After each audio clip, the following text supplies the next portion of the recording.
Hello दोस्तों, स्वागत है आप सभी का फिजिक्स के ऑनलाइन क्लास में। आज अपन बात कर रहे थे, अपन दो मेथड पढ़ रहे थे कि जटिल परिपथ को सॉल्व करने के कोई मेथड होते हैं। तो उसमें एक मेथड तो था अपने पास संधि विश्लेषण, दूसरा था लूप विश्लेषण। तो आज अपन बात करते हैं, संधि विश्लेषण कर लिया था, उसके बेस पे अपन एक न्यूमेरिकल भी देखा था कि कैसे वोल्टेज का मान ज्ञात किया जाता है। तो सबसे पहले तो बात की थी अपन ने संधि विश्लेषण की या नोड एनालिसिस की या जंक्शन एनालिसिस की। दूसरा मेथड है अपने पास पास या लूप एनालिसिस, यानी मैश या लूप एनालिसिस, तो पास या लूप विश्लेषण। तो उसके लिए अपन ने एक डायग्राम कंसीडर किया थी। डायग्राम में क्या लिया अपन ने, कोई भी बैटरी लिए ई, इसमें इम्पीडेंस लगाए 5, तो Z1 Z2 Z3 Z4 Z5 क्या इसमें इम्पीडेंस है। और उसमें करंट बताया कि फर्स्ट लूप में I1 जा रही है, सेकेंड लूप में I2 जा रही है, थर्ड लूप में I3 जा रही है। अब अपन बात करते हैं कि इसमें सबसे पहले तो पास ये लूप एनालिसिस क्यों काम में लिया जाता है। तो लूप एनालिसिस क्यों काम में लिया जाता है वो अपन देख सकते हैं। तो लूप एनालिसिस क्यों काम में लेते हैं अपन, सबसे पहले तो इसको जो काम में लेने का मीनिंग है कि क्या निकाला जाता है। जैसे अपन ने नोड एनालिसिस लिया था, उससे क्या निकालते थे, संधि बिंदु पर वोल्टेज निकालते थे। तो यहाँ पे क्या निकालते हैं, यहाँ पे लूप में अपन क्या निकालते हैं, धारा का मान निकालते हैं, धारा का मान ज्ञात करने के लिए। यानी प्रत्येक लूप में क्या है अपने पास, I1 I2 I3 धारा है। तो इसमें क्या निकालेंगे अपन, I1 I2 I3 की वैल्यू कैसे निकाल सकते हैं, वो वाले मेथड है। बात करते हैं फर्स्ट वाला जो मेथड था अपने पास लूप एनालिसिस, और सॉरी नोड एनालिसिस। उसमें अपन काम में लेते थे, क्या काम में लेते थे, किरचॉफ का फर्स्ट नियम, यानी से आने वाली धारा बराबर जाने वाली धारा। अब यहाँ पे अपन क्या काम में ले रहे हैं, यहाँ पे अपन लेंगे किरचॉफ का सेकंड नियम, जो क्या बताता है, किरचॉफ का वोल्टेज नियम। यहाँ तो यहाँ पे क्या काम में लेना है अपन को, किरचॉफ का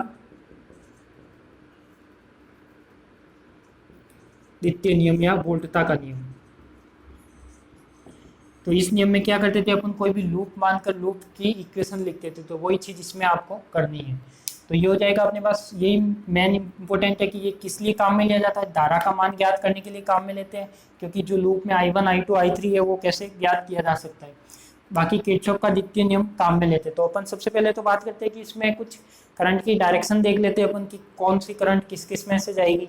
तो अपन सबसे पहले बात करते हैं, तो यदि बात करें अपन इसकी, तो यहाँ पे तो क्या लग रही है, बैटरी ई लग रही है। यहाँ पे अपना करंट कौन सा जा रहा है, I1 जा रहा है। तो मान लेते हैं कि यहाँ पे तो करंट कितना है अपना I1, तो यहाँ तक तो ये I1 रहेगा, यानी यहाँ पर कितना रहेगा I1। फिर ये कह रहा है कि इस लूप में कितना जा रहा है, I2 जा रहा है, यानी यहाँ पे तो कितना आ रहा है अपना I2। तो अपन कह सकते हैं कि इसमें कितना जाएगा, कोई भी संधि बिंदु, यानी अपन ले सकते हैं कि ये वाला क्या हो गया, संधि बिंदु हो गया। आने वाली धारा बराबर जाने वाली धारा, आने वाली धारा कितनी है I1। यदि इस पॉइंट पे बात करें, जाने वाला धारा कितनी है I2, और इसको मान लेते हैं कौन सी I3। तो I3 का मान कितना होगा, I1 माइनस का I2 होगा। यानी ये वाले करंट कितनी होगी अपने पास, I1 माइनस का I2। तो ऐसे जब यहाँ तक आएगा तो I1 माइनस I2 आएगा, फिर I1 अपने रास्ते। तो ये हो जाएगा I1 और I2 अपने रास्ते। फिर वो कह रहा है कि अपने पास यहाँ पे जो करंट आ रही है वो कितनी आ रही है, I2 आ रही है। अब अपन बात कर रहे हैं I2 आ रही है, तो यहाँ पे कितना हो जाएगा अपने पास, ये वाला जा रही है I5, तो ये वाली कितनी जाएगी अपने पास, I4 की वैल्यू कितनी हो जाएगी, I4 की वैल्यू हो जाएगी अपने पास I2 माइनस का I5, ये वाली वैल्यू रहेगी। तो वही चीज़ रह जाएगी अपने पास। तो अपन कह सकते हैं कि ये वाली क्या अपने पास करंट की डायरेक्शन। तो सबसे पहले तो क्या किया अपन ने, इसमें करंट की डायरेक्शन दे दी। ये I1 I2 था, ये I1, तो यहाँ पे I1 आ रहा है, तो यहाँ पे कितना हो जाएगा, इसमें I1 माइनस I2, ये हो जाएगा I2 माइनस का I5। अब अपन बात करते हैं इसमें निकालना क्या, अपन को I1 I2 और I3 कैसे फाइंड आउट करते हैं वो चीज़ देखनी है। तो देखते हैं अपन उसको। तो अपन बात करते हैं, सबसे पहले लूप बनाते हैं। तो इसको तो मैं हटा दूँ यहाँ से। जब अपन बात करते हैं किरचॉफ के सेकंड नियम से, यानी कोई भी लूप बनाना है, तो लूप के लिए आपको सबसे पहले नाम देना है A B C D E F G H। तो देखो अपने पास 3 लूप बनेंगे। तो फर्स्ट लूप दे देता हूँ, loop A B G H A में, कौन से नियम से, किरचॉफ के सेकंड नियम से। तो ये क्या देगा अपन को, देखो क्या देगा, V इज इक्वल टू क्या देता है, I R देता है। तो ये हो जाएगा अपना IZ1 I1 Z1। ऐसे ही आगे जाएंगे तो प्लस में क्या हो जाएगा, देखो करंट यहाँ तक तो आएंगे, यही रहेगा अपने पास I1 Z1। यहाँ से क्या होगा, ये वाली करंट हो जाएगी, यानी करंट के साथ ही चल रहे अपन, यानी ये क्या हो जाएगा I1 माइनस का I2, साथ में क्या हो जाएगा Z2। ऐसे ही वापस यहाँ से आएंगे तो यहाँ पे क्या रह जाएगा, माइनस का ई इज इक्वल टू क्या रह जाएगा, 0। अब यहाँ पे इसको अपन सॉल्व करें तो ये क्या हो जाएगा, I1Z1 प्लस I1Z2 माइनस का I2Z2 माइनस का ई इज इक्वल टू 0। तो इसको मैं लिख सकता हूँ, देखो I1 अलग ले लो तो I1 तो हो जाएगा अपने पास Z1 प्लस का Z2 और माइनस का I2Z2 इज इक्वल टू क्या रह जाएगा, ई। तो ये तो क्या हो जाएगी इक्वेशन नंबर फर्स्ट। यदि सेकेंड लूप की बात करें तो लूप BCFGB में तो ये क्या हो जाएगा अपने पास, यदि यहाँ पे माने कि I2Z3 तो ये हो जाएगा I2Z3 प्लस का, फिर अपने पास देखो यहाँ तक तो वही आ रहा था, नीचे कौन सी करंट जा रही है, I2 माइनस का I5 यानी प्लस का I2 माइनस का I5 साथ में क्या हो जाएगा Z4। और यहाँ पे जब यहाँ से आएंगे तो वापस यहाँ से आएंगे तो ये वाली करंट कैसी, देखो ये वाली करंट अब अपन तो कहाँ से चलकर है, यहाँ से चलकर यहाँ से जा रहे हैं, ये करंट सामने से आ रही है, इसका मतलब अपन से करंट टकरा रही है। करंट टकराने का मीनिंग है कि वो कैसे लेनी है अपन को, माइनस, यानी I1 माइनस I2Z2। ये वाली चीज़ ध्यान रखना कि प्लस माइनस में आप कंफ्यूज ना हो जाओ। जब अपन चल रहे हैं और करंट भी अपने साथ चल रही है तब तो क्या लेना, प्लस। यदि अपन सीधे जा रहे हैं और करंट सामने से आकर अपन से टकरा रही है, इसका मतलब वहाँ क्या लेना है, माइनस। तो यहाँ तो अपन ने ले लिया प्लस, तो I2Z3 ले लिया प्लस का, ये ले लिया अपन ने I2 माइनस I5Z4 प्लस का, क्योंकि करंट के साथ ही है। जब यहाँ से वापस यहाँ जा रहे हैं अपन तो करंट सामने से आ रही है तो करंट टकरा रही है, यानी माइनस का I1 माइनस I2Z2 हो गया। अब इसको सॉल्व करेंगे तो ये क्या आएगा, I2Z3 प्लस का I2Z4 माइनस का I5Z4 माइनस का I1Z2 प्लस का I2Z2। जल्दबाजी में प्लस माइनस की मिस्टेक मत कर लेना, बहुत सारी प्लस माइनस की मिस्टेक हो जाती है इसमें। तो इसमें देखो I2 I1 I2 ये सब अलग अलग करने, तो देखो इसमें I2 तो कितने में आ रहा है अपने पास, I2 इसमें आ रहा है, इसमें आ रहा है। तो सबसे पहले तो I2 क्या आ जाएगा अपने पास, Z3 प्लस Z4, क्योंकि I2 दो में आ रहा है, इसमें भी आ रहा है, तो ये क्या हो जाएगा प्लस का Z2, यानी ये I2 वाली टर्म हो गई। फिर अपन देखते हैं I1 वाली, तो I1 कितना है, I1 Z2 और माइनस का I5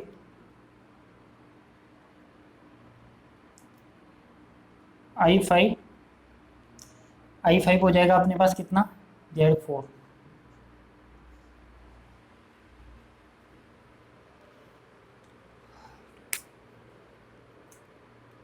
एक मिस्टेक कर ली है अपन ने कि यहाँ पे I5 करंट नहीं है, क्योंकि यहाँ पे जो करंट जा रही है वो कितनी जा रही है, ओनली I3 जा रही है, क्योंकि अपन को लूप में दे रखा है कि ये कितना है, I3 है। तो ये I1 ये I2, तो I3 कितना हो जाएगा, तो ये भी कितना होगा अपना, I3 होगा। तो इसमें कुछ मिस्टेक है वो ध्यान रख लेना कि यहाँ पे अपन चल रहे थे, यहाँ पे I3 बता रखा है, I3 बता रखा है, तो यहाँ पे क्या होगा अपने पास, I3 होगा, और यहाँ पे क्या होगा अपने पास, I2 माइनस का I3 होगा। तो यहाँ पे कुछ चेंज होगा तो वो चेंज कहाँ पे होगा अपने पास, यहाँ पे होगा, I2 माइनस का I5 तो उसकी जगह I3 है, क्योंकि I5 तो लूप में करंट ही नहीं है। तो ये हो जाएगा I2Z3 I2Z4 माइनस का I3Z4 माइनस I1Z1 I2Z2, ठीक है। अब देखो इसमें क्या क्या टर्म I1 वाली आ रही है और कौन सी I2 आ रही है और कौन सी I3 आ रही है।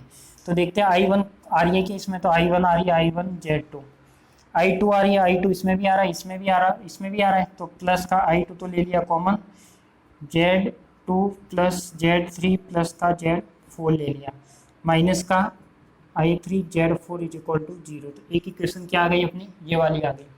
फिर अपन लूप थर्ड की बात करते हैं, तो लूप थर्ड में क्या आएगा, लूप थर्ड यानी CDEF और C में जब ये वाली बात करेंगे तो यानी CDEFC में ये क्या आना चाहिए अपने पास, किरचॉफ लॉ लगाते हैं तो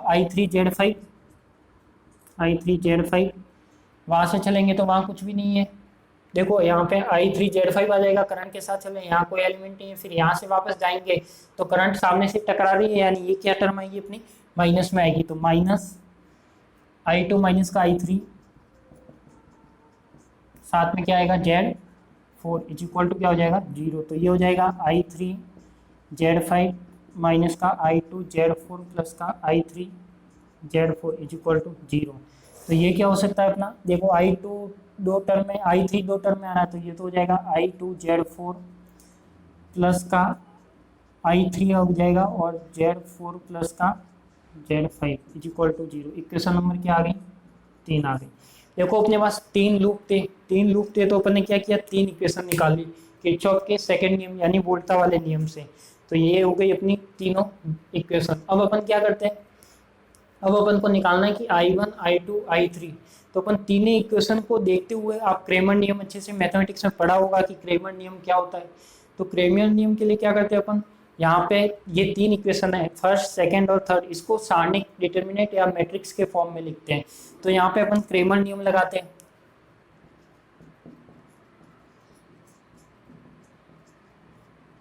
तो क्रेमर नियम से लिख लेते हैं। तो देखो अपने पास I1 I2 और I3 आ रहा है। सबसे पहले तो I1 इसमें भी आ रहा है, I2 इसमें भी आ रहा है, ठीक है। I2 इसमें, इक्वेशन नंबर 1 देखो, मैं इक्वेशन वापस लिख लेता हूँ। I1 Z1 plus Z2 minus का I2 Z2, यहाँ पे I3 कुछ भी नहीं है तो प्लस का I3 साथ में क्या कर दो 0 इज इक्वल टू E।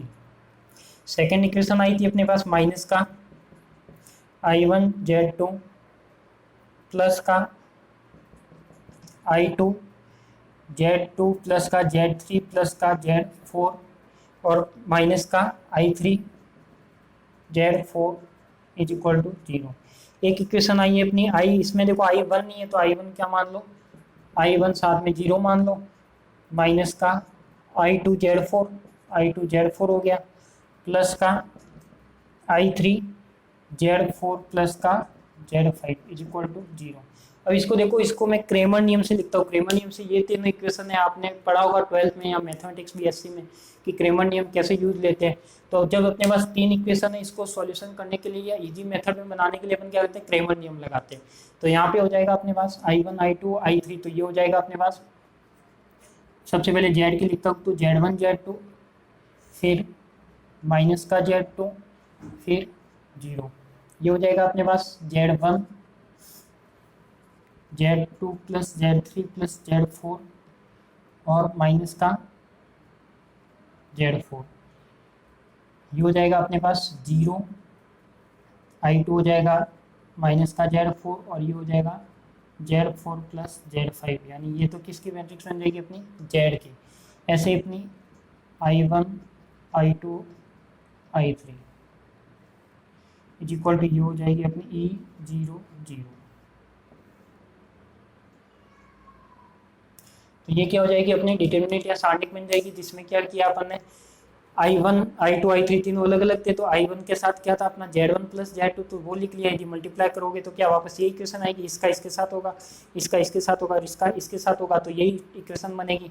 ऐसे ही यहाँ पे I1 क्या था माइनस का Z2, तो ये I1 क्या आ जाएगा अपने पास, जो सेकेंड इक्वेशन लिखी है वहाँ माइनस का Z2 है तो ये माइनस का Z2।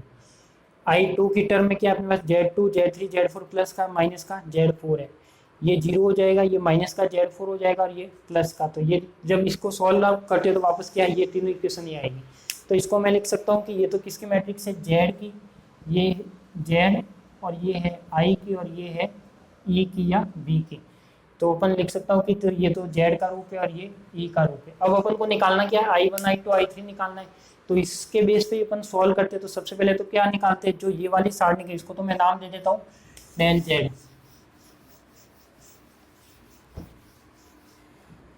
देखो ये वाली सारणी क्या हो जाएगी अपने पास, Z1 प्लस Z2 माइनस का Z2 0, माइनस का Z2 प्लस Z3 प्लस का Z4 माइनस का Z4 0, माइनस का Z4 और Z4 प्लस का Z5।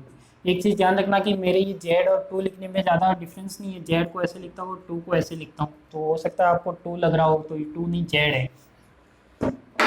तो ये क्या हो जाएगा अपने पास, Z वाली सारणी को हो जाएगी, इसको मैं लिख सकता हूँ डेल Z। फिर अपन क्या करते हैं, अब एक तो इसको तो मैंने मान लिया डेल Z, यानी डेल Z की वैल्यू यदि आप निकालनी हो तो इस तरह से लिखकर सारणी सॉल्व करके निकाल सकते हो। अब अपन देखते हैं कि I1 I2 I3 E0 0। तो अपन देखते हैं कि I1 I2 I3 कैसे निकलेगा। तो सबसे पहले तो अपन को एक डेल 1 की वैल्यू निकालनी है। डेल 1 यानी मैं क्या करता हूँ, जो E0 0 वाले स्तंभ है यानी ये वाला है, ये जब डेल वन निकालना है तो इसको तो कहाँ प्रतिस्थापित करूंगा, यहाँ पे रिप्लेस करूंगा, ये ऐसे का ऐसे रहेगा। जब डेल टू निकालूंगा तो ये कहाँ यहाँ पे रिप्लेस करूंगा और थ्री में यहाँ पे। तो देखो किस तरह से रिप्लेस करते हैं अपन। फर्स्ट हो जाएगा ई जीरो जीरो, फिर बाकी टर्म ऐसे की ऐसे Z two Z three plus Z four minus का जेड फोर, जीरो माइनस का जेड फोर प्लस का जेड फाइव। तो ये क्या हो जाएगा अपना डेल वन। ये जेड है, ये वन है। यदि टू डेल टू निकालना है तो वो क्या हो जाएगा, ये जो ई जीरो जीरो था वो आप रिप्लेस करना है सेकेंड वाले में, यानी Z one plus Z two ऐसे का ऐसे रहेगा, माइनस का जेड टू और जीरो, ई जीरो जीरो और जीरो माइनस का जेड फोर प्लस का जेड फाइव। तो ये क्या रहेगा अपना, ये वैल्यू हो जाएगी अपनी किसकी, डेल टू की।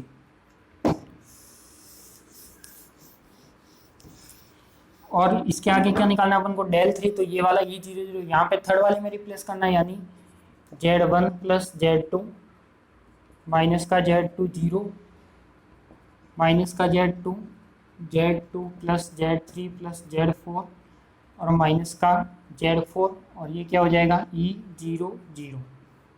तो ये हो जाएगा अपने पास डेल थ्री।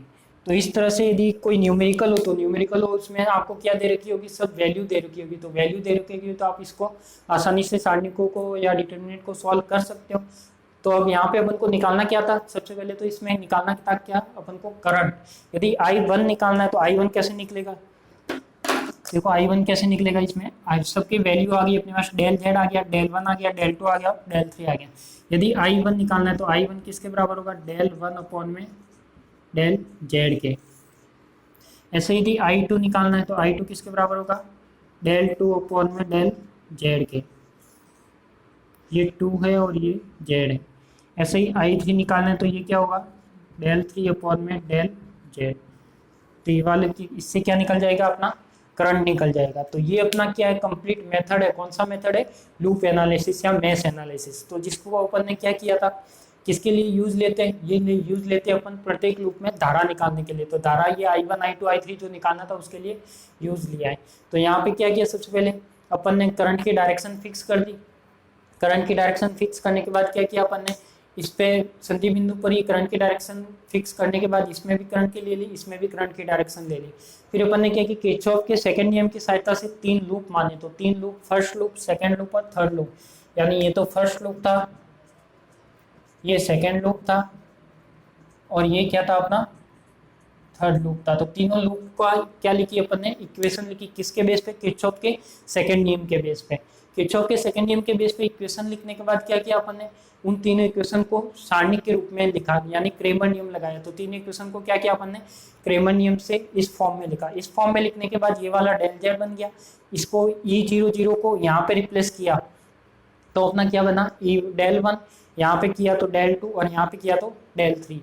तो यहाँ से ये सब वैल्यू निकलने के बाद क्या हो गया, I one is equal to क्या होता है अपने पास, डेल वन अपॉन में डेल जेड, आई टू होता है डेल टू अपॉन में डेल जेड और आई थ्री होता है डेल थ्री अपॉन में डेल जेड। तो इससे अपना क्या निकलेगा, आई वन आई टू और आई थ्री तीनों की वैल्यू निकल जाएगी।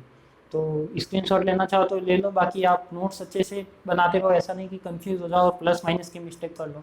यदि कुछ समझ में नहीं आता है तो मेरे व्हाट्सअप नंबर भी है आपके पास, टेलीग्राम नंबर भी है। इंट्रोडक्शन में मेरा वीडियो है तो उसमें मैंने कॉन्टैक्ट सब कुछ दे रखा है कि मेरा कॉन्टैक्ट नंबर है, टेलीग्राम व्हाट्सअप, जो भी आप प्रॉब्लम सेंड करनी हो तो आप किसी भी फेसबुक हो, चाहे इंस्टा हो, टेलीग्राम हो या व्हाट्सअप हो, किसी पर भी सेंड कर सकते हो। स्क्रीनशॉट ले लीजिए इसका।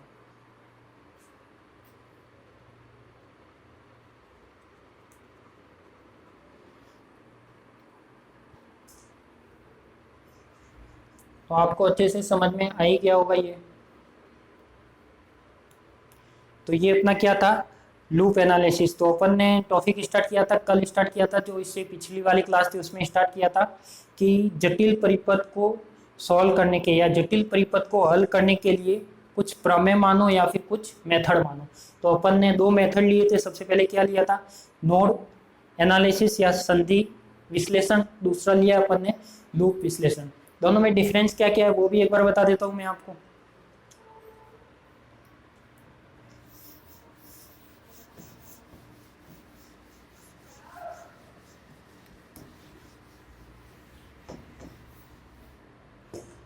देखो दोनों में डिफरेंस क्या, अपने पास दो मेथड लिए थे अपन ने। एक तो लिया था, फर्स्ट वाला जो मेथड लिया था वो तो लिया था नोड एनालिसिस।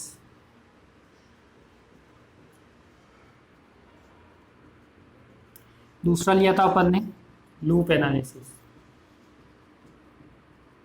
तो दोनों में डिफरेंस क्या था अपने पास, दोनों में डिफरेंस ये था कि अपन ने क्या क्या निकाला था। सबसे पहले तो ये तो किस लिए काम में लेते हैं, क्या निकालने के लिए काम में लेते हैं, संधि बिंदु पर वोल्टता निकालने के लिए।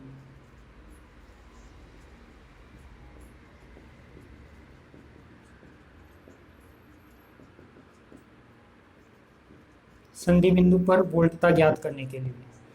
और ये वाला कहाँ पर काम में लेते हैं, लूप एनालिसिस, लूप में धारा निकालने के लिए।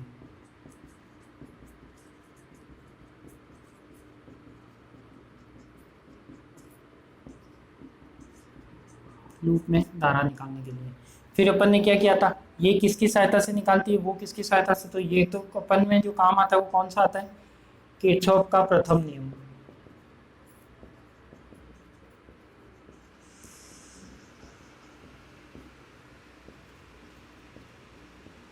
क्योंकि इसमें क्या किया था अपन ने, संधि बिंदु माने थे और संधि बिंदु पर ही अपन क्या निकालते हैं, वोल्टेज निकालते हैं। तो वहां पे जो काम आता है वो क्या आता है, किरचॉफ का फर्स्ट लॉ आता है। यदि इस पे बात करें तो इसमें क्या काम आया अपना, किरचॉफ का सेकंड नियम।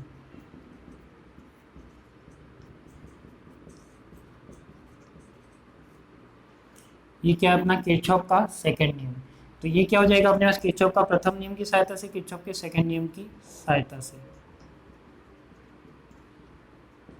तो ये इन दोनों में क्या रहेगा, डिफरेंस रहेगा दो तीन चीज का, कि इसमें क्या निकालनी है, वोल्टता निकाली जाती है, इसमें क्या निकाली जाती है, धारा निकाली जाती है। इसमें क्या किरचॉफ के प्रथम नियम की सहायता से निकालते हैं, इसमें किरचॉफ के सेकंड नियम की सहायता से निकालते हैं। तो ये वाला आपका ये दोनों मेथड थे, तो दोनों मेथड कंप्लीट हो गए। इस बेस पे अपन एक न्यूमेरिकल भी करेंगे, कंप्लीट न्यूमेरिकल करके आपको बताऊंगा कि कैसे न्यूमेरिकल सॉल्व होता है इस बेस पे। एक चीज़ आप देखना कि ये इसमें बहुत जनों को रहता है कि चाहे कितनी बार भी पढ़ा दूँ, क्योंकि मैं कॉलेज में पढ़ाता हूँ तो ज़्यादा 2 से 3 बार पढ़ाने के बावजूद भी ये बहुत सारे प्लस माइनस की मिस्टेक करते। तो ये प्लस माइनस की मिस्टेक नहीं करनी है। मैं एक बार एक सर्किट लेके आपको और बता देता हूँ कि इक्वेशन कैसे बनानी है।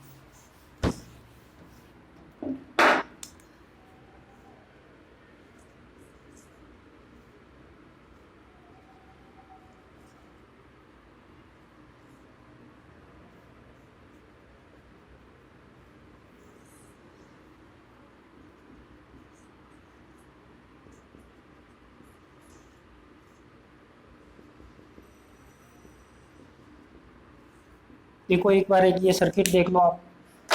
करना क्या है, इसमें अपने पास दो करंट है I1 और I2। तो यहाँ पे क्या लगा रखा है, ई। तो अपन मान लेते हैं कि यहाँ पे जो जा रहा है वो कितना जा रहा है, I1, यानी यहाँ तक तो कितना आ रहा है अपना I1। फिर यहाँ पे कितना आ रहा है अपना I2, यानी इस सर्किट में क्या जा रहा है, I2 जा रहा है। तो ये वाली करंट कितनी हो जाएगी, तो ये वाली करंट कितनी होगी अपनी आने वाली धारा, यानी इस पॉइंट पे बात करें, ये क्या अपना नोड पॉइंट है, यहाँ पे आने वाली धारा I1 है, जाने वाली धारा कितनी है I2 प्लस की एक ये है, तो इसको मान लेता हूँ मैं I3। तो I3 किसके बराबर होगा, I1 माइनस का I2। तो इसको मैं लिख सकता हूँ कि I1 माइनस का I2 करंट हो जाएगी ये। यदि इसमें इक्वेशन बनानी है तो कैसे बनाएंगे, सबसे पहले लूप दे देते हैं। लूप दे दिया तो मैंने A B C D E और F। यदि लूप देते हैं तो लूप फर्स्ट लेते हैं अपन, A B E F A में। ये आपको जस्ट समझाने के लिए बता रहा हूँ, उसके साथ ऐड नहीं है। तो ये एक बार इक्वेशन आपको अच्छे से बनानी आएगी तो कोई सा भी सर्किट आप सॉल्व कर सकते हो। तो ये क्या होगा अपने लूप फर्स्ट में, तो लूप फर्स्ट में यदि इक्वेशन बनाए तो I1 Z1, देखो यहाँ से चल रहे दिशा के साथ चल रहे, तो ये क्या अपना I1 Z1। यहाँ से जब इसमें जाएंगे तो प्लस का देखो करंट के साथ जा रहे हैं, यानी I1 माइनस का I2, साथ में क्या आएगा Z4।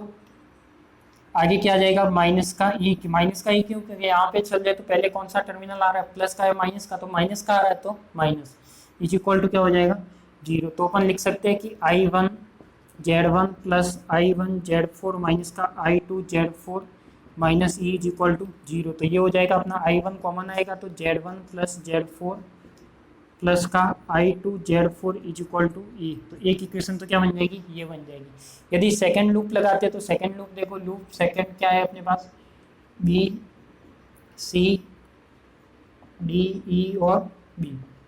इसमें यहाँ से चलेंगे तो ये क्या होगा, I2Z2 इस दिशा के करंट के साथ ही चल रहे अपन, यहाँ भी करंट के साथ ही चल रहे, तो ये क्या होगा प्लस का I2Z3। अब यहाँ से अपन वापस आएंगे तो यहाँ पे क्या होगा, ये वाली करंट टकरा रही है, यानी जब अपन यहाँ से ऊपर जा रहे हैं तो करंट क्या आ रही है, अपन से टकरा रही है, यानी ये क्या आना चाहिए I1 माइनस I2Z4। यही चीज़ आपको ध्यान रखनी है। मेन जो इसमें मेन चीज़ है वो यही है कि कई बार क्या करते हैं आप करंट का डायरेक्शन के ध्यान न देके उसको भी प्लस कर देते हो, यदि यहाँ पे प्लस कर दिया तो पूरा गलत हो जाएगा आपका। तो ये हो जाएगा अपने जब करंट अपन से टकराती है तब तो क्या लेना है माइनस, यदि करंट अपने साथ चल रही है तो क्या लेना है प्लस, ये चीज़ याद रखनी है। तो ये क्या हो जाएगा I2Z2 प्लस I2Z3 माइनस का I1Z4 प्लस का I2Z4। तो देखो इसमें I1 कॉमन आ रहा है, I1 तो क्या I1Z4 ऐसे कैसे रहेगा, और I2 कॉमन आ रहा है तो I2 कॉमन ले लिया, कितना आएगा Z2 plus Z3 plus Z4 equal to 0। तो आप इसकी भी सारणिक बना के लिख सकते हो, क्या बनेगी इसकी सारणिक। देखो सबसे पहले Z की बात करें तो माइनस का दोनों इक्वेशन है अपने पास, I1 की लिखे तो Z1 प्लस Z4 और ये हो जाएगी Z4। ऐसे ही इसकी बन जाएगी माइनस का Z4 और इसकी बन जाएगी Z2 plus Z3 plus Z4 is equal to क्या बनेगा अपने पास, यहाँ पे आ जाएगा I1 I2 और यहाँ पे क्या आ जाएगा E0।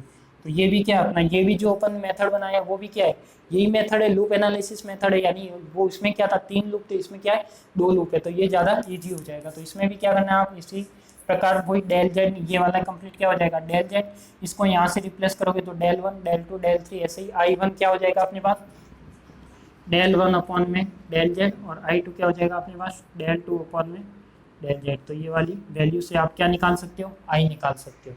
तो इस बेस पे अपन एक न्यूमेरिकल करते हैं, ये लिख लीजिए।